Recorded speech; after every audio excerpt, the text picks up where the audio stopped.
Agatha All Along, episode 7, now out. Let's talk about it. Follow me, my friend, to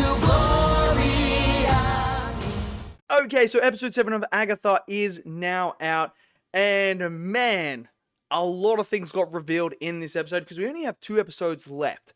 So they really revealed a huge thing about Rio and who Rio truly is, which is what I kind of thought early on. Everything was hinting towards that, and now this episode confirmed that. And then we also get some more information about other characters in here as well, and the role that they're playing, and some of their abilities that are pretty crazy. So, episode 7. This episode is all about the older witch. This is all about her story and what she is capable of and how she lives her life. Now, when they get to the trial, when Agatha and Wiccan get to that trial, it's all about tarot.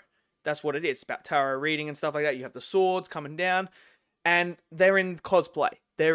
One of them's dressed as Maleficent, the other one is dressed as the Wicked Witch of the West. So, I thought that was pretty funny that they did it that way.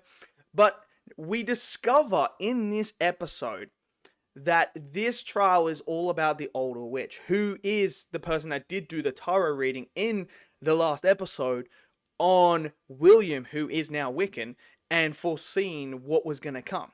Now, what we learn about her is the way that she lives her life is very unique compared to everyone else. And it sort of ties into Loki and how Loki was able to do certain things in his one. You remember how Loki was able to transfer his consciousness into another version of himself in a different time period. So he was traveling time by transferring that constantly. This is a very similar thing where she does not live her life in a linear fashion. That's why she speaks about gaps. And this is why she has moments where she forgets what she said and everything like that.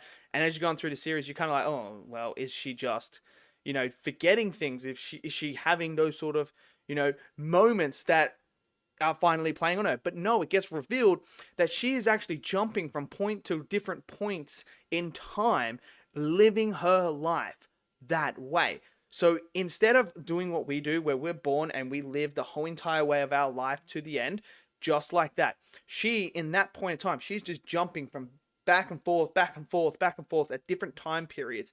So she's trying to overcome that ability in order to understand what she's got to do. And the flashback sequences, when she does go back and she's talking to someone that she obviously had as a teacher, and the teacher's trying to tell her, you're not seeing the purpose, you're not seeing it. And when she finally puts it all together, because her big fear was she had seen death. She had seen that, she foresaw what was going to happen to her covenant. She foresaw what this was going to happen, and there was nothing she could do to stop it. So imagine having that ability to go into the future of your time. You see your death. There's nothing you can do about it. You're seeing your friend's death. There's nothing you can do about it. And it's just continuously playing on her. I thought that was an interesting way to tell this story and her character, and a way to tell this episode. I thought it was unique, and I thought it was actually quite clever. And I really appreciated that they went that way with that. So for me, that all worked, and it gave us context to her as a character and what her sole purpose was. And obviously, when she does finally realize that it's not them that she's supposed to read for, she's supposed to read her own tarot. And when she does it, she goes through each one and what the covenant were and everything like that. And at the center of it is death itself, which I thought was very, very clever, the way that they were able to do that. And then obviously she kills the Salem 7 as well in this episode at the end. And she kills herself as well, because that's what she's foreseen. This is the end of the road for her. But the big reveal that got made in this episode is Aubrey Plaza's character, Rio. Who is Rio? Who is that character? And the big question was, she had not been in the few episodes. Once they got out of that, that one trial, she just disappeared. She was not there. And there's a reason because she is death. Yes, you heard me right. Rio is death itself. So that is who she is. And that's kind of what I thought she was. Because as you're watching it, every single thing was pointing towards her being death. You could just see the hints going forward. and it started to get predictable. I'm like, she's just death. She has to be. Like, everything is pointing in that direction. This episode confirmed that. So obviously they're not doing the story because, you know, the storyline with death is huge with Thanos because of the comics. We know that Thanos and his love affection for death and wanting to, you know, satisfy her, that was his whole purpose. So they obviously didn't do that in the MCU here. Obviously we had Thanos wanting to save the universe. They changed that storyline. But now they have Death here, and this is where Death and Agatha knew that she was Death. So I'm interested to see where we're going to go with this storyline now, because obviously Death does not play a part with Thanos. Maybe in a different multiverse they do. But I'm very interested to see what we're going to do with this reveal now. Because now that they know Rio is Death, Agatha now, you know, already knew. So they're already like, whoa, what's going on here? What? So now we have Wiccan left, we have Agatha left, and we have the other witch left. They're the only ones left on the road here. And obviously Rio is popping in and out. So yeah, this is starting to get a little interesting now. With 2 episodes to go, how are they going to close this out? Are we going to get, you know, obviously Wiccan is there. Is he going to get his brother at the end? I don't know. That's the question. We also had this really interesting conversation between Agatha and Wiccan themselves, where if I might have heard this incorrect, but I'm pretty sure he said that Wanda wasn't his mother.